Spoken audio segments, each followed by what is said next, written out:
Cage-free eggs cost $1 or more in the grocery store compared to regular eggs. So what exactly is a cage-free egg? This might be what comes to mind when you think of cage-free eggs. They're very happy chickens. Oh, come on, girls. Come on. Hens allowed to roam, eat, and lay eggs happily, just like these hens at the Doyle's home outside of Denver. Cage-free means this. Come on, girlies. It is open, they have space. They don't really have a cage to be in. Cage-free eggs are all the rage now. Many of us are willing to shell out more to feel a little better about our morning meal. And we want to move very slowly. Okay. But our investigation has discovered your extra money likely isn't buying the better life that you think. This is what you're paying extra for. The difference between a cage-free and a cage facility is that they've essentially just taken the walls out, but they're still cramming birds in to huge industrial sheds where they're lined up shoulder to shoulder. Wayne Shung leads the California animal rights group Direct Action Everywhere. Members of his group sneak into large egg farms to document conditions. See, here the eggs are laid, and here we have a decomposing, rotten, cannibalized bird. They think that the law gives them a right to enter and remove birds that are ill. So we have right here is a bird who's been pecked open by cannibalism. She's now dead. We gotta keep moving, girls. We went with this group as their cameras rolled in January on this large farm about 2 hours east of San Francisco.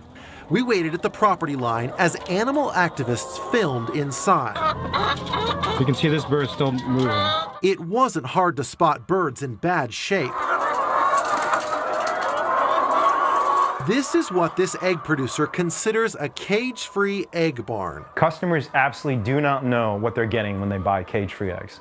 They think they're getting green pastures and grassy fields. What they're actually getting is huge industrial lots.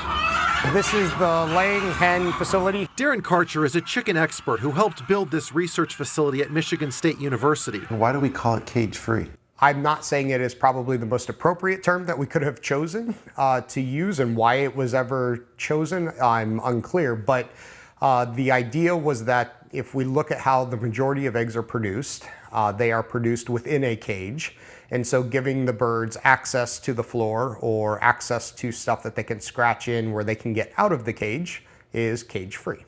There are no federal rules saying what cage-free actually means. Are the hens that lay cage-free eggs happier than other hens in other systems? Yeah. So the thing we need to understand is that from a science standpoint, there is nothing there that I am aware of that would allow us to say the birds are happier in this type of system versus the other. Grocery shoppers like the idea of cage-free, so egg farmers all across the country are changing how they raise hens.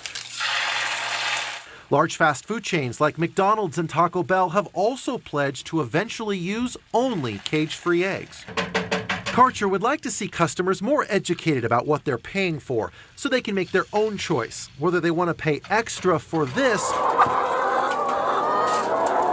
if it's not really Oh, we have an egg. this. 2 eggs. Gracie Lou, come on in, hun. We talked to an industry group that represents egg producers. They told us farmers care about the health of their flocks and work tirelessly to assure their welfare. But United Egg Producers would not directly respond to our questions about conditions, and the farm in our story did not respond to our questions either. So how do you buy eggs from hens that actually spend a lot of time outside? When you go to the grocery store, look for something called pasture raised. You can also find a local farmer in your area and buy your eggs there. Jace Larson, The Now.